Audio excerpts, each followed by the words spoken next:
バーコードが見えてきますね。ブレーキパッドを効くやつにしました。鉄板のところに静心シート貼って付け替えて24インチの時です。これがあるとやっぱり料理する時とか便利ですよね。オプション全ての総額が4プラスぐらいしかなかったんじゃないですかね。すごく快適に大人2人が寝ることができます。はい、どうもこんにちは、かぶチャンネルです。今日は我が家の愛車ハッピーワンプラスについて購入からちょうど約1年経ちましたので、改めてご紹介させていただきたいと思います。実際に1年乗ってみてどうだったのか、いい点も悪い点も包み隠さずお話ししていきたいと思いますので、ぜひ最後までご覧ください。それではレッツゴー。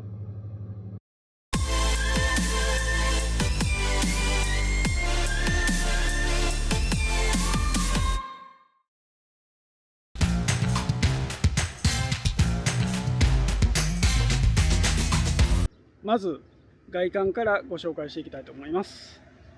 まずオプションで付けたのがこのサイクルキャリアですねと、このキャリアボックス、そして外部防水コンセント、それからテーブルレールですね、そしてフロント強化スプリング、これはこれかな、この赤いやつかなですね。そしてマシリーフセット、マシリーフですね、3枚が4枚かな、3枚が4枚かな。そしてスタビライザーセット前後ですね、青いやつですね。前はちょっと見えへんか。そしてホイールですね。リアショックアブソーバーがこちらですね。撥水のガラスコーティングしてますけど、もうそろそろなんかやらなまずいかなっていうぐらいこのバーコードが見えてきましたね。そしてワイドマットガード、これですね。そして最後オプションでさらに追加したのがオルタネーター標準の 70A から 120A にしました。あとフロント強化ブレーキセット、ブレーキシューとブレーキパッドをより効くやつにしました。そしてこちらマフラー延長パイプですね。これだけでですね、全てでオプションが84万5000円になっております。そして DIY でここに本を取り付けております。それでは内装の方に行きたいと思います。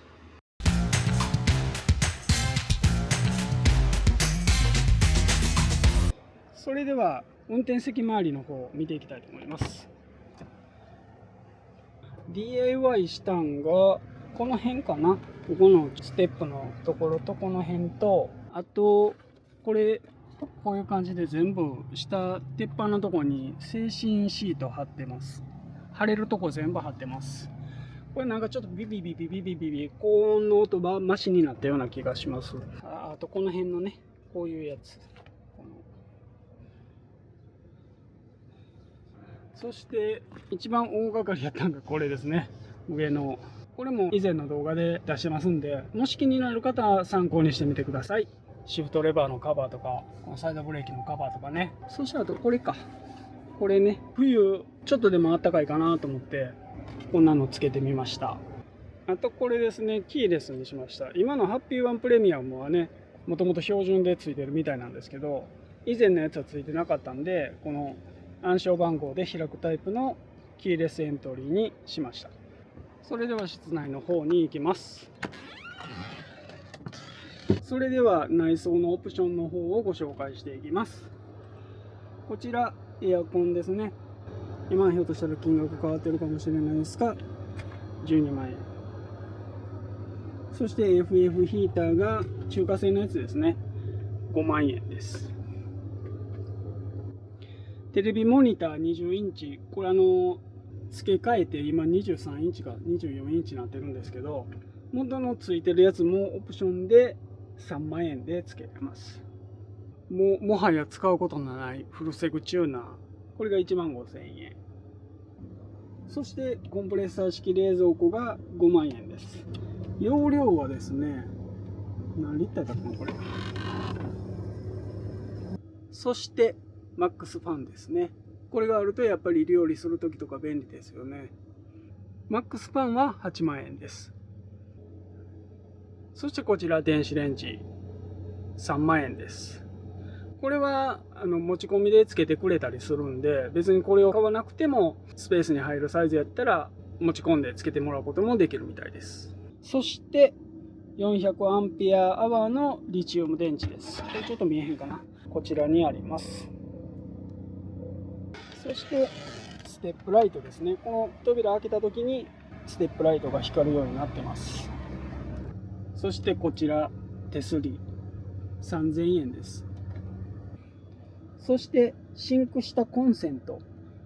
この増設が1万円です。そしてリアのテーブルレール、こちらが1万円です。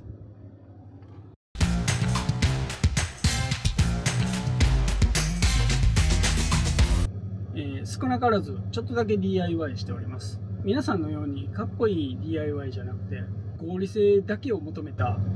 なんてないシンプルな DIY なんでご紹介するほどでもないんですが、軽くご紹介したいと思います。まずスロコンですね。あそこにつけてあるんですけど、あれも元についてる線を引っこ抜いて間にかますだけなんで、すごく簡単につけれます。そしてこれですね、乱雑に終わってる DIY がこちらでございます。ここにいつもスリッパとかぶっ刺してるんですけどね、ここにティッシュ置いてあって、一応これ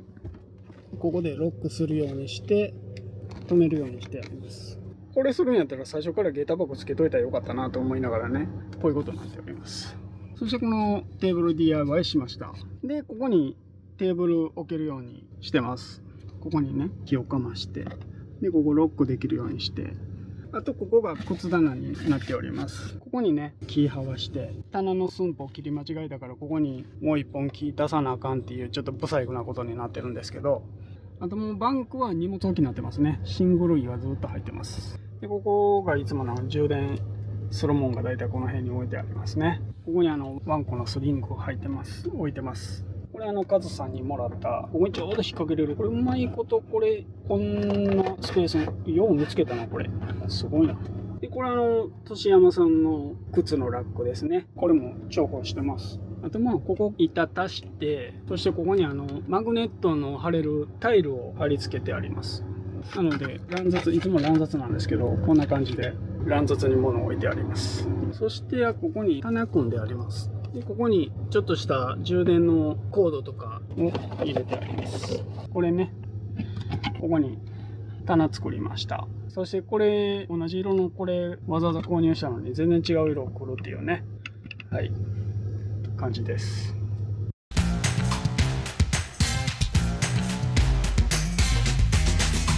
そしたらですね、一応外部から内部までの購入時のオプションを金額とともに紹介していきたいと思います。サイクルキャリアが8万円、キャリアボックスが8万円、外部防水コンセントが3万円、マシリーフセットが8万円。これはフロントスプリングもついての値段です。スタビライザーセットが10万円、ホイールセットが13万円、リアショックアブソーバーが5万5千円、撥水ガラスコーティングが5万円、エアコン12万円、FF ヒーターが5万円、テレビモニターが3万円、冷蔵庫が5万円、マックスファンが8万円、電子レンジが3万円、400アンペアアワーのリチウム電池が22万円、ステップライトが3万円、フルセグチューナーが1万5千円、手すりが3000円、シンクしたコンセントが1万円、テーブルレール増設が1万円。そして後でオプション追加したのが、高出力オルタネーター70アンペアから120アンペアにしたのが10万円、ワイドマッドガードが1万円、ワイドトレッドスペーサーが2万5千円、フロント強化ブレーキセットが4万5千円、マフラー延長パイプが2万円。コーキングのところをモールしてもらったんですね。これが7万円か7万5千円やったかなです。7万5千円かな、そんな感じです。でもともとの装備が129万3千円のオプションがついてて、プラス後で追加した分が27万5千円です。オプションすべての総額が156万8千円です。そして当時の総額オプション込みで507万1210円です。これは高いと感じるか安いと感じるかは分かりませんが、私にとったら安いかなと思っております。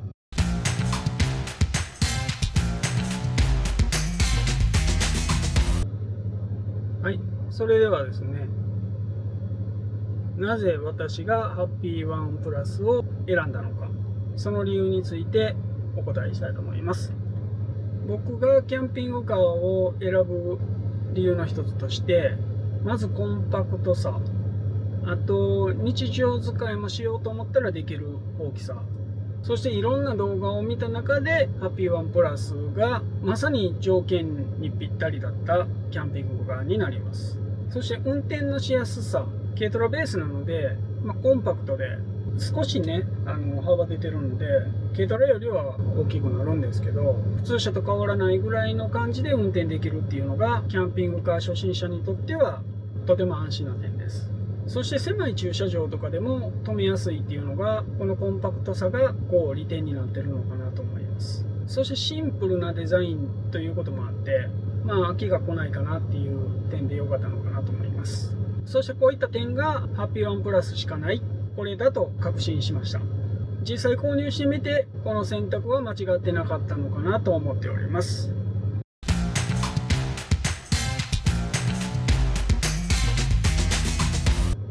そして1年乗ってみて思ったメリット、こちらをお伝えしたいと思います。1つ目が就寝スペースの快適さなんですが、軽キャブ君とは思えない広さで、大人が2人足伸ばしても全然、僕の身長が165なんですが2メーターぐらいあるかな。なのですごく快適に大人2人が寝ることができます。2つ目がオルタネーター120アンペアにしたことですね。夏場クーラー使用してたらソーラーパネルで全く追いつかないんですよね。なので移動してる間にかなり充電できるっていうのはかなりの利点だと思います。そして3つ目がクーラーですね。もう今軽キャンでも常識になりつつあるクーラーですが、一時は多分 JP スターのこのハッピーワンプラスぐらいしかなかったんじゃないですかね。標準装備ではないですけど大体皆さんつけてますよね。サブバッテリーも400アンペアにすることによって1泊ぐらいは十分クーラーを作動させることができます。もうこれで夏の車中泊もとても快適です。そして収納力ですね。見た目以上に収納スペースあります。長期の旅行でも2人なら全然荷物いっぱいあっても大丈夫です。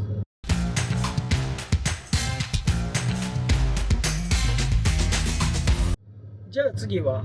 1年乗ってみて気になったデメリットをお伝えしたいと思います。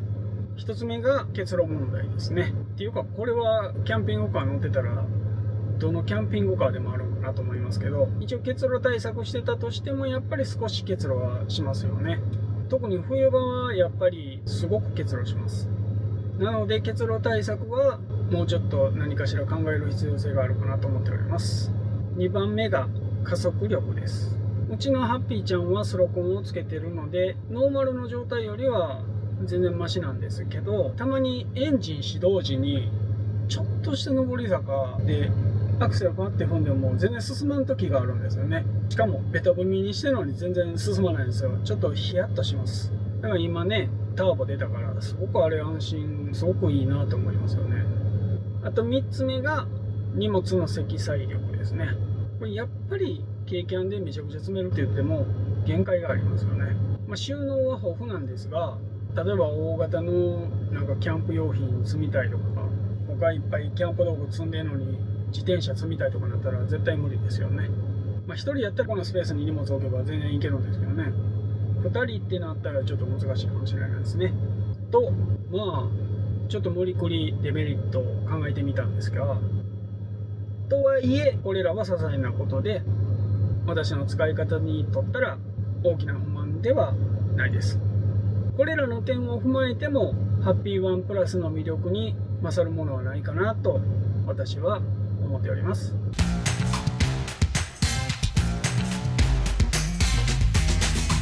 そしてハッピーワンプラスがどんな人におすすめか、こちらお伝えしたいと思います。1つ目、キャンピングカー初心者。僕のようなね、キャンピングカー初心者なら全然十分ですよね。これでこっちのね問題もあるし、こちらにゆとりがある方はもっと大きいのを買うた方がいいと思います。2つ目は夫婦やカップルで使うことを想定しているという方ですね。いくら荷物がいっぱい詰めると言っても3泊ぐらいしようと思ったら荷物がね2人が限界ちゃうかな。あと3つ目が宿泊代を節約したい方です。もちろんここで寝れるんで宿泊代が浮きますよね。RV パークとかバッテリーがなくなって泊まらざるを得ないとかいう理由はあるかもしれないですけど、泊まらなくても行けるちゃいけます。僕はそうですね、3泊4日夫婦2人でしたんで、夏場の3泊4日全然行けました。クーラーもガンガンに使ってました。